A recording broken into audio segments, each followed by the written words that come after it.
اسلام میں متع کرنا جائز ہے۔ متع نکاح جس کے بارے میں اہل تشیع حضرات بڑی دلیلیں دیتے ہیں کہ اسلام میں یہ متع نکاح کرنا جائز ہے یا نہیں۔ السلام علیکم ورحمۃ اللہ وبرکاتہ۔ نوازل سلطانی نیو ویڈیو کے ساتھ خدمت میں حاضر ہے۔ دوستو جانتے ہیں علامہ شہنشاہ نقوی اور مفتی محمد اکمل صاحب، ڈاکٹر اسرار صاحب، ان کے اپنے اچھے دلائل کے ساتھ کہ یہ متع نکاح جو ہوتا ہے یہ کیا ہوتا ہے اور یہ کس ٹائم جناب کیا اب بھی یہ متع نکاح جائز ہے یا نہیں، تو اس کے بارے میں جناب جانیں گے علماء کرام کی بزبانی۔ تو سب سے پہلے علامہ شہنشاہ نقوی جو کہ مسئلہ کے اہل تشیع کے بہت بڑے عالم دین ہیں، ان کی طرف سے جانتے ہیں کہ وہ متع نکاح کے بارے میں کیا کہتے ہیں، اور اس کے بعد مفتی محمد اکمل صاحب اور ڈاکٹر اسرار صاحب کے وہ علمی دلائل جو آپ نے آج تک تقریباً نہیں سنے ہوگے، آپ کو میں ان کے دلائل سنواؤں گا تاکہ آپ کے ذہن میں یہ جو سوال ہے یہ کلیئر ہو جائے کہ متع نکاح ہے کیا، متع نکاح کرنا جائز بھی ہے یا نہیں، قرآن کی روشنی میں اس کا کیا جواز بنتا ہے۔ سب سے پہلے علامہ شہنشاہ نقوی جو کہ جناب والا عالم دین اہل تشیع کے، جانتے ہیں ان کے دلائل کہ متع نکاح کیا ہے اور اس کا کرنا کیسے ہے۔ کومنٹس میں لازمی اپنی رائے کا اظہار دینا ہے کہ آپ متع نکاح کے بارے میں کیا جانتے ہیں، لازمی اس ویڈیو کو شیئر کرنا ہے اور کومنٹس میں لازمی آپ نے یہ بتانا ہے۔ جانتے ہیں علامہ شہنشاہ نقوی کا وہ بیان جس میں وہ اپنی دلیل دیتے ہیں۔ شیعوں کے بارے میں جو ناروا نسبتیں ہیں ان میں ایک نسبت ہے متع کو غلط انداز سے پیش کرنا اور اسے کوئی اور عنوان دینا، جبکہ متع قرآن مجید سورہ مبارکہ نساء کی 24ویں آیت میں اس کا ذکر ہے، جہاں پروردگار عالم نے ارشاد فرمایا فَمَسْتَمْتَعْتُمْ بِهِ مِنْهُنَّ فَآتُوهُنَّ أُجُورَهُنَّ فَرِيضَةً۔ پروردگار عالم نے قرآن میں سورہ نساء کو نازل کیا اور سورہ نساء میں آیہ متع موجود ہے۔ اب یہ کہنا کہ منسوخ ہو گئی پیغمبر کے زمانے میں یا حضرت عمر نے یہ فرما کے کہ متعتان کانا فی زمن رسول اللہ حلالان انی احرمہما، دو متع نبی کے زمانے میں حلال تھے میں انہیں حرام کر رہا ہوں، یہ فرمائش ہے حضرت عمر کی۔ اور اسی طرح بعض لوگ کہتے ہیں کہ یہ نبی کے زمانے میں اور حضرت ابوبکر کے زمانے میں تھا، حضرت عمر نے حرام کیا، اور بعض کہتے ہیں خود پیغمبر اکرم کے زمانے میں یہ حرام کر دیا گیا خیبر کے جنگ کے بعد، واقعہ خیبر کے بعد، فتح خیبر کے بعد۔ لیکن تمام اہل سنت کے علماء نے لکھا ہے کہ صحابہ کرام میں ایک صحابی آخری وقت تک اسی عقیدے پر تھے کہ یہ حرام نہیں ہوا، اور وہ تھے حضرت ابن عباس رضی اللہ تعالی عنہ جو حبر الامہ کا لقب رکھتے ہیں۔ میں سوال یہ کرتا ہوں کہ اگر اصحابی کالنجوم بأیہم اقتدیتم اہتدیتم کا قاعدہ ہے تو ایک صحابی کے پیچھے لگنے والا بھی ہدایت یافتہ ہے، تو پھر اگر کوئی صحابی اور وہ بھی حبر الامہ جیسا صحابی،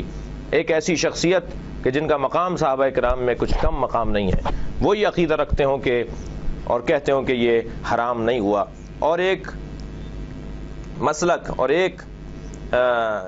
قوم اس عقیدے پر ہو کہ یہ حرام نہیں ہے،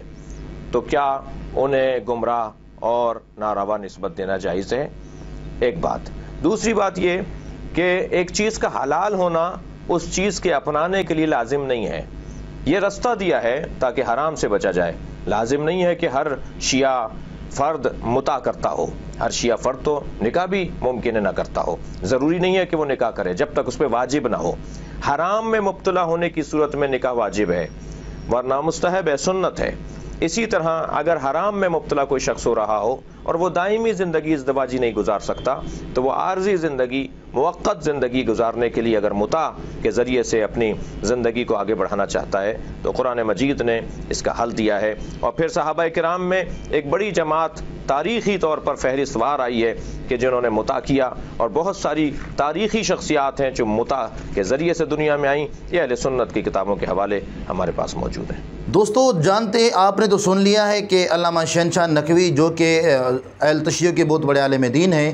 ان کے بزبانی وہ متع نکاح کے بارے میں یہ کہ بتا رہی ہیں کہ بھی متع نکاح جو ہے علامہ ابن عباس رضی اللہ عنہ صحابی رسول ہیں، حضرت سیدنا ابن عباس رضی اللہ عنہ نے انہوں نے اس چیز کو جائز قرار دیا تھا، اور نبی کریم علیہ الصلوۃ والسلام کے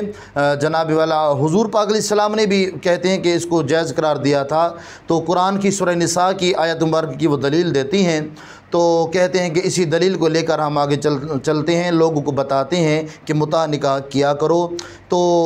اس متع نکاح کے بارے میں اہل تشیع حضرات کا یہی عقیدہ ہے تو آپ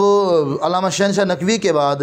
جناب مفتی محمد اکمل صاحب کو بھی مختصر وہ کلپ سنیے گا، جس میں وہ بتاتے ہیں متع نکاح کے بارے میں کہ یہ ہے کیا متع نکاح، ان کی بزبانی جانتے ہیں۔ ایک بھائی نے پوچھا کہ کیا یہ متع کیا ہوتا ہے؟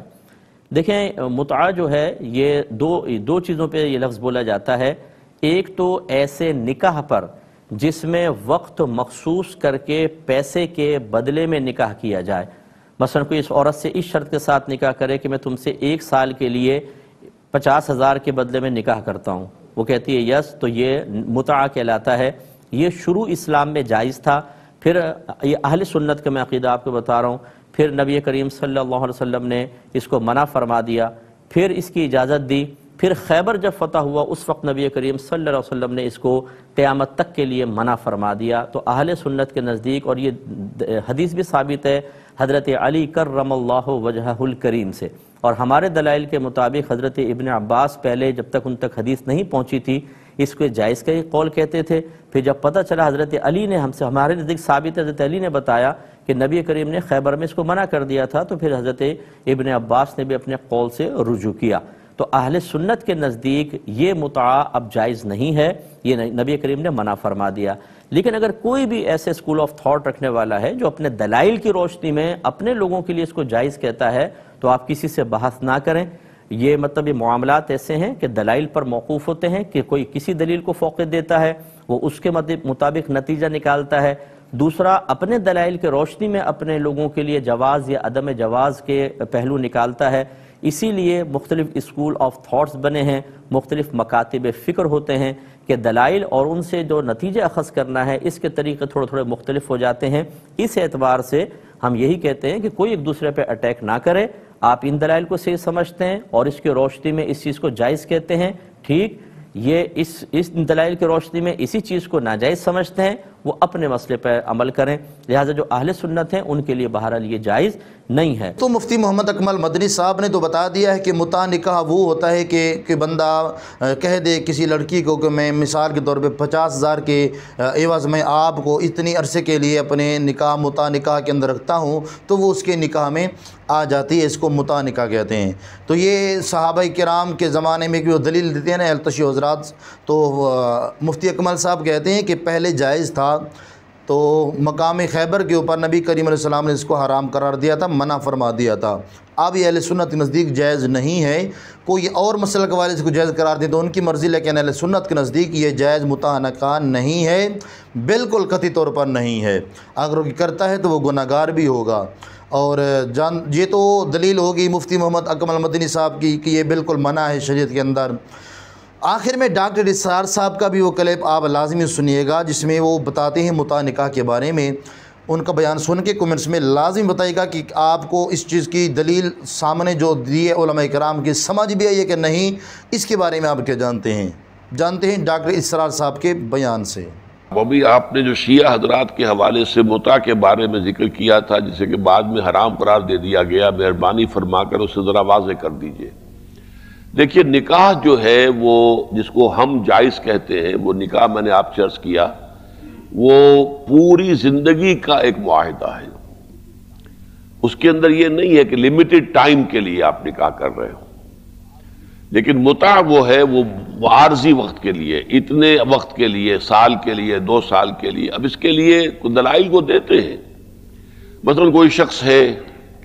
جو جوان ہے اور اس کے شادی شدہ بھی ہے، یہاں پہ اس کی بیوی بچے بھی ہیں، اب وہ تعلیم کے لیے کہیں مزید باہر گیا ہے، 2 سال ہیں، 3 سال ہیں، اسے رہنا ہے وہاں پر، اور یہ بھی افورڈ نہیں کر سکتا کہ اپنے بیوی بچوں کو بھی وہاں لے جائے، تو اب یہ کہ اس کے گناہ میں پڑنے سے بہتر یہ ان کے دلائل ہیں۔ لیکن سوال یہ ہے کہ شریعت کے اندر عقلی دلیل جو ہے وہ فیصلہ کن نہیں ہوتی، فیصلہ کن ہوتی ہے نقلی دلیل۔ جو چیز شریعت میں جائز ہے وہ جائز ہے، جو ناجائز ہے ناجائز ہے۔ تو یہ جو نکاح موقت تھا، اگر لفظ متع استعمال نہ کیا جائے تو اس کو کہتے ہیں نکاح موقت، یعنی ایک خاص وقت کے لیے، 2 سال، 3 سال، 6 مہینے، تھوڑا وقت بھی ہو سکتا ہے، اس کے لیے متع کر لینا۔ لیکن اس سے پھر لوگوں نے آگے نکال کر یہ جو کچھ ہیرا منڈی میں ہوتا ہے اسے بھی متع قرار دے دیا ہے کہ یہ بھی متع ہے، چلیے 1 رات کے لیے متع کیا ہے۔ تو یہ اس سے جو ہے یہ سارا کا سارا جواز پیدا کر لینا یہ یقیناً وہ یہ اہل تشیع کے نزدیک بھی غلط ہے، لیکن یہ کہ وہ تو پھر جب کسی قانون کو آپ نے جا کر تماشا بنانا چاہیں تو میں نے پہلے بھی مثالیں دی ہیں، طلاق کے معاملے میں بھی تماشا بن سکتا ہے، خذوا قرآن میں الفاظ آئے. تو یہ متع جو ہے یہ ان کے نزدیک ایک نکاح ہے معین وقت کے لیے. اسلامی شریعت میں اہل سنت کے نزدیک یہ حرام مطلق ہے، اس کو اللہ کے رسول نے حرام قرار دے دیا تھا. نکاح ایک ہی ہے، وہ وہی ہے کہ ساری عمر کے سنجوگ کا بعد میں نہیں کسی وجہ سے بنی اور طلاق ہو جائے، لیکن نکاح کے وقت جو ہے اس نکاح کا صحیح ہونا ہی اس کے ساتھ مشروط ہے کہ نیت ہو پوری زندگی کا نباہ کرنے کی. دوستو ڈاکٹر اسرار صاحب کہتے ہیں کہ دیکھیے متع نکاح جو ہے یہ اہل سنت کے نزدیک بالکل ناجائز ہے. ٹھیک ہو گیا. تو جب علماء کرام یہ بتا رہے ہیں، اللہ کا قرآن کہہ رہا ہے، فرمان صحابہ کا یہ بیان ہے، فرمان مصطفیٰ صلی اللہ علیہ وسلم کے یہ بیان ہے کہ متع نکاح پہلے جائز تھا، بعد میں نبی کریم علیہ السلام کو یہ حکم دیا گیا کہ حضور ان کو بتا دیجئے کہ متع نکاح بالکل منسوخ ہو گیا ہے، ناجائز ہے اب یہ کرنا. تو دیکھیں نا علماء کرام بھی اپنی مضبوط دلائل کے ساتھ امت کو یہ رہنمائی دے رہے ہیں کہ اب متع نکاح جائز نہیں ہے، پہلے تھا. لیکن جو لوگ پہلے والی باتوں کو لے کے پھر رہے ہیں تو ان کا اپنا ایک مسئلہ کو عقیدہ ہے، لیکن اہل سنت کے نزدیک متع نکاح جائز نہیں ہے. کوئی شخص بھی نہیں کر سکتا. اسی لیے متع نکاح جائز نہیں ہے، نہ ہی کیا جائے. اس لیے عوام الناس کو ایک تربیت دینے کے لیے، انفارمیشن دینے کے لیے ویڈیو کو شیئر کریں تاکہ اور لوگ بھی جو اس جناب والا گناہ کے اندر ملوث ہو رہے ہیں تاکہ وہ لوگ بھی بچ سکیں اور اس چیز کے بارے میں انفارمیشن حاصل کر کے کومنٹس میں آ کے بتا سکیں کہ بالکل متع نکاح جائز نہیں ہے، بالکل جائز نہیں ہے. ویڈیو کو شیئر کیجیے گا تاکہ اور لوگ بھی اس سے بچ سکیں. اللہ تعالی ہم سب کو نبی کریم علیہ السلام کے نقش قدم پہ چلنے کی توفیق عطا فرمائے. السلام علیکم ورحمۃ اللہ وبرکاتہ.